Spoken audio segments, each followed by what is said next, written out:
Right, we're back in the graveyard. It is a lovely day today, so I thought I would call in and get a couple of hours just uncovering a few of the graves that have been covered up. So what you'll notice is a lot of the graves have been laid flat. So when the graveyard got renovated, what they did is a lot of the gravestones that they left here, a lot of them were removed, but a lot of the gravestones, they just laid them flat like this. Now over time, when the council are coming in and they're cutting the grass and the muck builds up, and what is left is stuff like this. So under here is an actual grave, but you can see like the coloration is different. So I'm going to show you a few more like that. So this is a grave, this here is a grave, this is a grave, and like this graveyard, it's absolutely full. But what you can see, look at this massive open space here. So you think, oh, there's loads of room here. There's actually 10 times more burials here than there is in the other Thorne graveyard, where you can see all the graves. So see how these are all next to each other? It's more like that on the ground, and you just don't actually realise.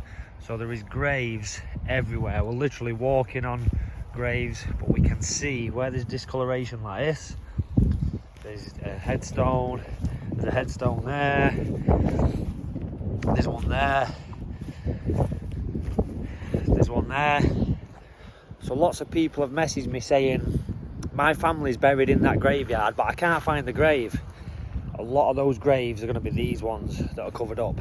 So today I'm going to see if we can uncover a few, see what family names we find, and yeah, afterwards I'll do a little bit of genealogy on each grave.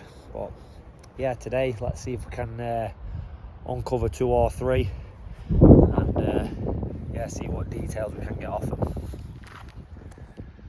So we're going to start right in the middle of the graveyard. So we've covered this is a Coleman grave, this is a Chester grave, this is Micklethwaite. So these are graves that we have looked at before.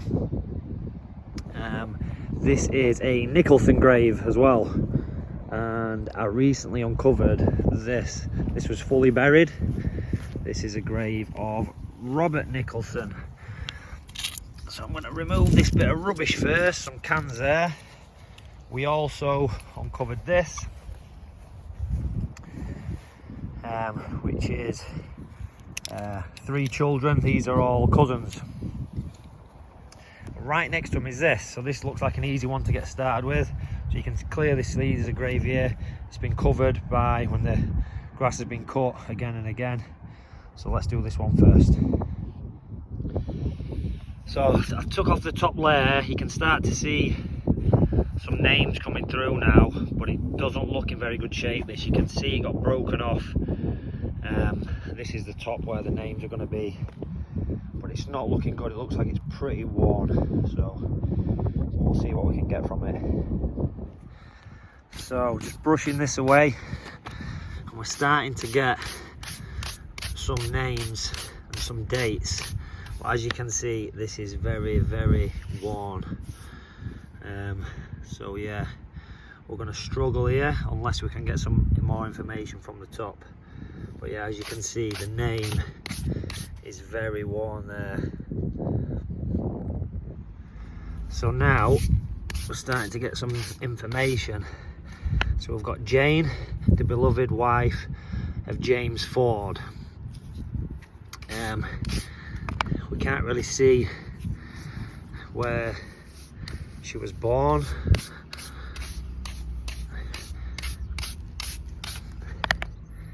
(1799).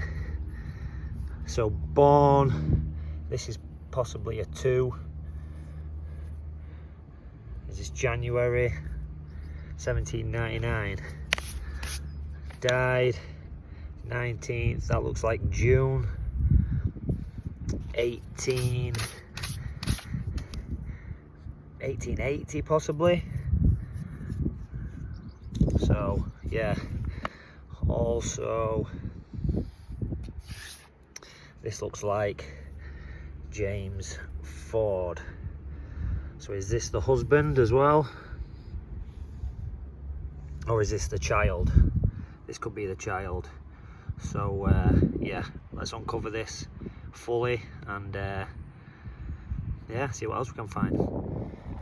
Right, so we've cracked it. Jane, beloved wife of James Ford of Thorne. She was born in 1799.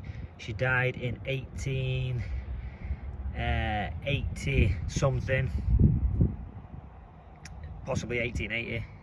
Also of the above named James Ford, who was born in 1802. Can't see his death date there, it's really worn away. So now what I can do is I can go home now, I can put these names in and start looking who they were, how they relate to the other people in this graveyard. So I will update on that at the end of this video. So just behind it we've got this grave. Look, so these are all nice big graves.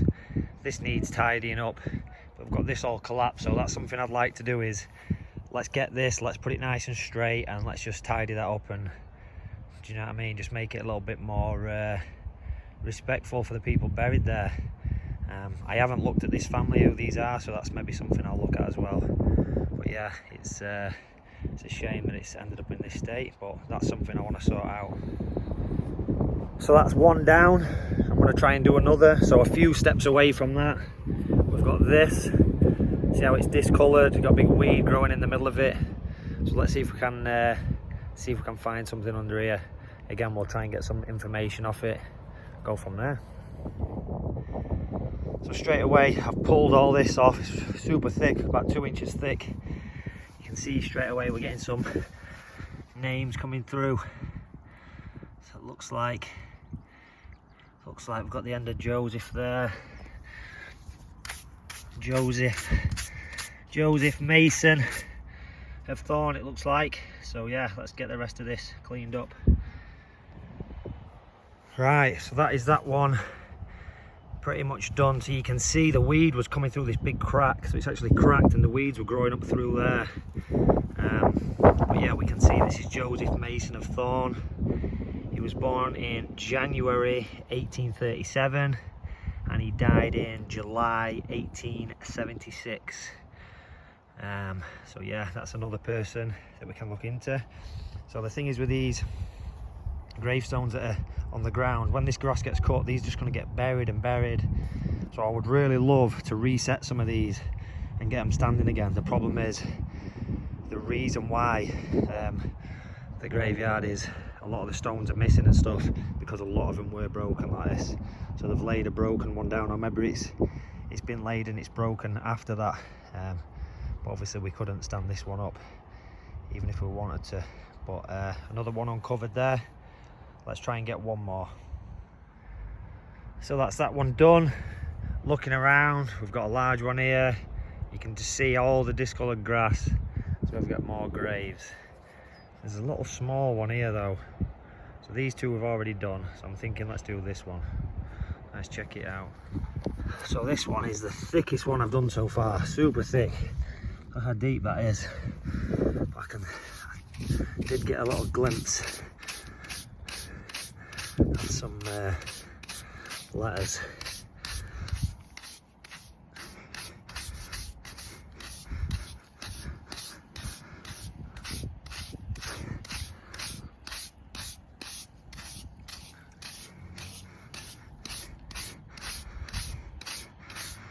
So that says also of Elizabeth.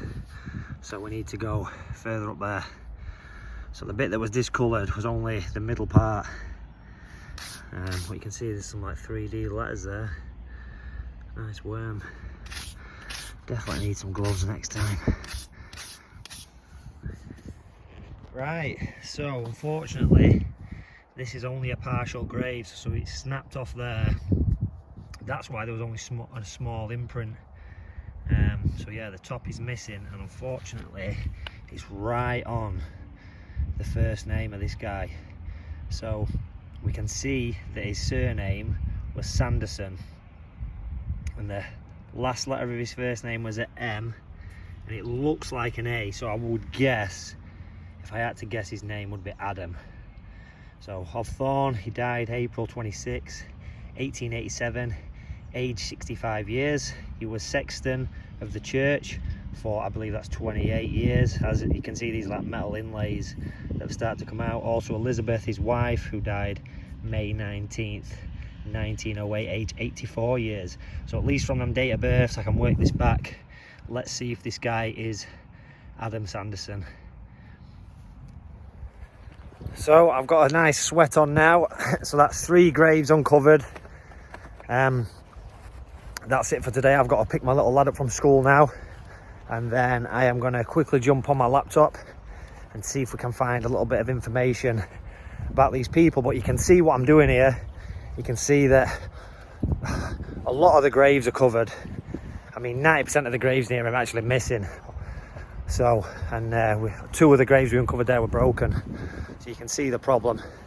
But I'm going to stick those people into the community tree, and sometimes we get lucky and they connect to the main tree that we've got. So yeah, let's see who these people are.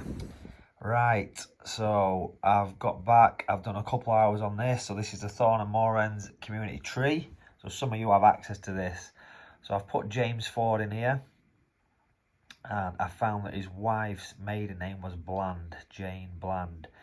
So these 2 people don't actually fit in to the wider community tree. They was buried in Thorne, but let me show you this. So when I click on this, I'll click through to his profile. You can see I've put in brackets what his job was. So from the census records, I found that he was an Inland Revenue Officer. So the Inland Revenue, now known as the HMRC, that is who he worked for. So you can see there he was actually born in Kent. So when we look at, we can see there he was married in Kent, but on the census records he was actually living in Staffordshire, he was living in Derbyshire, and then he moved to Thorne. So it's looking like these 2 came to Thorne and retired there. His wife was actually born in Anston in Yorkshire, which I believe is near Dinnington. I believe it's that way on. So yeah, again, they were married in Kent, and you can see she's an accountant, which makes sense why she would be married to a guy who works for the Inland Revenue. So yeah, these 2 are not natives of Thorne. From the census records, I do not believe they had any children, and yeah, it looks like they came to Thorne, retired, and that's where they were buried. Right, so we move on to our next grave, and we have got Joseph Mason. Again, in brackets I've put his occupation. He was a printer, and he was the son of another Joseph Mason who was born in Thorne, and he was also a printer. Now, this Joseph Mason lived on Finkel Street, and that is where the family pretty much stayed. Our Joseph Mason from our grave married a lady called Anne Kidd, and they had several children, but one of those children was a Dr. Frank Mason, who I believe won some awards. But when we look at Joseph Mason, we can see that he was born in 1837 and he died in 1876. So he was relatively young when he died. And there's a bit of an unfortunate reason for that. So we can go on to here, and I've actually saved it as the image there. I'll zoom in a little bit so you can see it says, this is from his death certificate, it says suicide, temporary insanity. So yeah, it looks like our man Joseph unfortunately committed suicide. Now I believe I have also saved yeah, some information on his suicide here. So here we go. Suicide at Thorne. This is from the Sheffield Independent. In 1876, an inquest was held before E. Nicholson, Esquire, coroner, on Monday afternoon at the Red Lion Inn in Thorne. Now, I believe the Red Lion was what a lot of us know as the NatWest Bank on the end of Finkel Street. I believe that is right. So this family lived on Finkel Street, so it's possible that the Red Lion Inn, they maybe lived above it, they maybe lived next to it, or they had their printing business next door. But yeah, that's what I believe the Red Lion Inn became, is the NatWest. Maybe you know better than me. Let me know. But yeah, the body of Mr. Joseph Mason, printer and stationer, that is our man. It appeared that on Sunday his wife found him in the back premises in an unconscious state, lying on the floor. She called for assistance, but he died immediately. Dr. Arbuckle was sent for. So Arbuckle is actually a name that's cropped up in the community tree as well. So this is obviously a local doctor. He was sent for, and he stated to the jury that the deceased had undoubtedly died from strangulation. They examined the premises, and a broken rope was found in the wash house. A verdict was returned of died from strangulation when in a state of temporary insanity. So yeah, unfortunate there for our man Joseph. That explains his death, being a lot younger than his wife. So there you go, that is one of our graves from today. And then the final grave that we found, I thought it said Adam Sanderson, so I put the dates in. So I put 1887 for a man with the surname Sanderson buried in Thorne, and straight away it came up William. So obviously the AM, I thought there wasn't enough room. I thought it was a shorter name, but yeah, it's William Sanderson. His wife was Elizabeth Bell.